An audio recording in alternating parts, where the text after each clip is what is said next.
good right now. It's like, I've seen lots of pictures of you with fans, and I think you're at the fan village. How's it been today? It's been really awesome. The fans in Dallas are amazing. I got to see a few at Metro PCS here in Dallas and at the fan village. It was my first fan village experience, and I think the fans here in Dallas are really hardcore. The line was like swithering around like a snake. It was cool.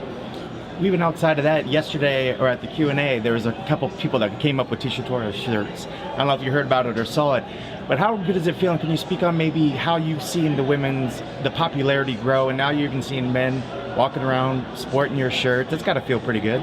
Yeah, somebody tweeted me that there was a guy asking a few questions to Cerrone wearing a Tiny Tornado shirt. I was like, that's freaking awesome, man, you know? I know I'm coming here, you know, as a guest fighter, but it's cool to see people supporting me here even when I'm not in the card. And the way that the women's, just the strawweight, the bantamweight, and just the divisions in whole are growing is amazing, especially with having Invicta now on the UFC Fight Pass, and then allowing the girls to come over here to UFC, and now strawweight is the big hit right now. I think everybody in the division is really amazing. There's no one Ronda Rousey. It's like pretty slim. So you're fighting Angela Hill at UFC 188 in Mexico. First off, what does it mean for you to fight in Mexico on this card? And then after, let's talk a little bit about Angela Hill.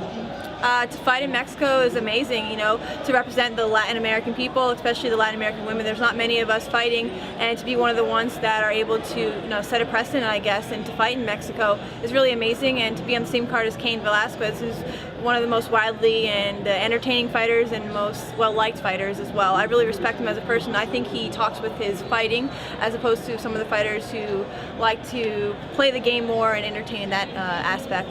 And as far as Angela Hill, I didn't see her as a matchup, to be honest with you. I wasn't looking at her. I asked Sean Shelby for all the girls above me, you know, ranked 1 through 4, and I was denied. I was given Angela Hill, so I'm just going to go out there and show that I deserve a top fight. You know, I want to get closer to that belt. I think she has everything to gain in this fight. Me, you know, it's just expected for me to win, but I'm going to go out there, show everybody that the expectation is going to happen, but I want to dominate in every area. I want to show that I'm more than just the striker that they know. I want to do some jiu-jitsu and some wrestling. So Tough 20 was unique that all the girls were in the house for the top 16. Do you have any experience with Angela? Does she get on your nerves at all? Do you have any stories about her? Or? Angela's the only thing, she didn't really get on my nerves. She's a bit messy.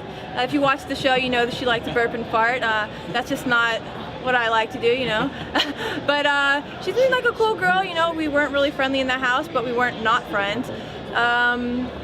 She's a strong girl. She's going to come at me. I know she's going to come with her Muay Thai skills. But I think that I have the overall better experience, and I'm just going to be better in every aspect of the fight. She likes to say some things like and tag me in some Instagram things. I give her one more strike and then she's out. Then I'm blocking her. I'm just, you know, I got focus. All right, thanks. When somebody is kind of green as she is as far as MMA experience, is it hard to game plan for someone like that? No, not at all. I know she comes from that striking background. I'm ready to strike with her too, you know. The fans like a banging fight, and I think that's what we're going to bring to the table. If for some reason the striking doesn't go in my favor, I'm ready to take her down, you know, do some ground and pound. So I'm looking forward to changing up some things and, you know, being something that's unexpected. You have a really traditional martial arts kind of striking style. Do you think that's going to play a key factor in beating her on the feet? Yeah, I think she has a more traditional Muay Thai, you know, that slower pace, hands up, 1-2. I'm in and out like a boxer. I really am the Tiny Tornado, you know, I'm really quick, and I think that's going to play a big difference in her fight. I don't think she's fought anybody like me. Things I've heard about her is that she is strong. Do you think speed is also going to be a factor? I think she's pretty fast too, but I think I'll just be the faster one, being able to get in and out and more agile, but she is very athletic. I do remember being one of the stronger girls in the house when we would wrestle. And what do you think a win over her, I mean, she's not ranked, so what do you think a win over her, really, where does that put you? I think it'll keep me at my spot, number 5, and I think the next person after her, I'd be deserving of a top 5 opponent, and then if I beat them, I think I'd be deserving of a title shot. So 2 more wins, I think I should be able to deserve that title shot. How's the, seemed not by your choice, I think, but the big breaks in inactivity, you know, it's going to be 6 months in between fights. How's that as a fighter? It pretty much sucks, you know. This is our way of living, you know. This is how I provide for myself. So 6 months with inactivity, I'm not getting paid, you know. And this is what I love to do. I love going in the fight and showing the world what I can do. So, you know, I'd rather fight more often.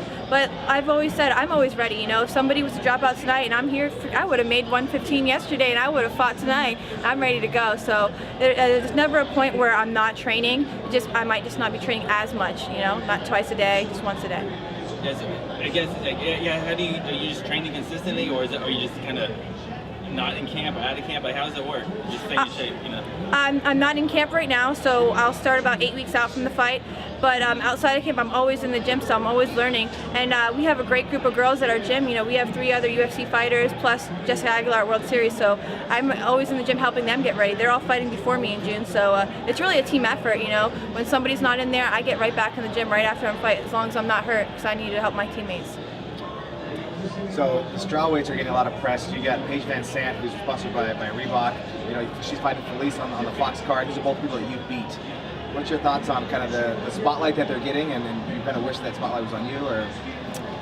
There's a little part of me that's a little jealous of, you know, the spotlight that Paige is getting, since I did beat her. And, you know, she's fighting Felice, but I think that's a good matchup for both of them. I think they're at an equal level. I think Felice will win in the striking department. I think Paige will win in the wrestling department. So it's going to be a good matchup. I've thought about it a lot. Now I think that I really want Felice to win, just because of the spotlight that Paige is getting. I want them to see that, you know, she is, I'm not saying she's just a pretty face, but she's not at the level that I'm necessarily at. So I think I want Felice to win.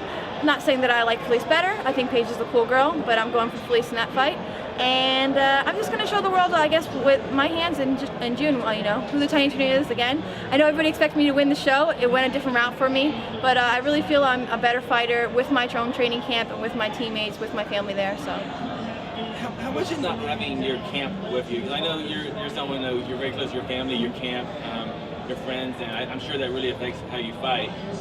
How much do you think it affected some of your, I guess, losses in the Tough House?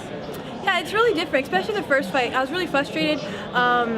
Melendez's camp is more of a wrestling-based camp. I'm a striking camp, so that's why when I went to Team Pettis, I felt better. They were more my style. And then when I was fighting my first fight, Randa, I didn't really understand the coach. He's a Thai coach. I wasn't used to his voice. The whole time, honestly, I just heard Team Pettis' coach, she's coming with the side kick, she's coming with the side kick. So that really threw me off in the fight. It was a tough fight, a tough loss. You know, it was my first one. But I knew coming into the show, the wrestling would be my downfall if there was any. So it just motivated me more to get back in the gym and practice that every day. So that's what I've been practicing a lot.